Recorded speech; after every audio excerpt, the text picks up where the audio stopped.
If you want to learn how to highlight the bar chart like this, stay tuned. I'm going to show you exactly how it is done. The first thing I'm going to have to do is to introduce a new column called selection column here, and the formula for each cell will be equal if open parenthesis this country is equal to the pull down menu country. I'm going to press F4 to make it fix, comma. If they are equal, I'm basically going to show the population, and if it's not equal, I'm going to show blank like this. Then you close parentheses to close the formula and hit enter. I'm going to apply the same formula to the rest of the row like this. And now if you make any changes to the country from the pull down menu, you can see whatever country you select, the population get replicated on the selection column here. The next thing you're going to have to do is to click on the bar chart, and you'll highlight the data set like this.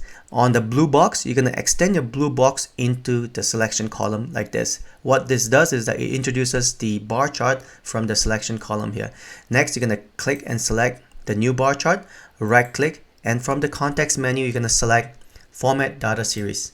And on the far right hand side, you'll come up with the Format Data Series here. If you don't see this kind of menu, click on this and this will come up here again.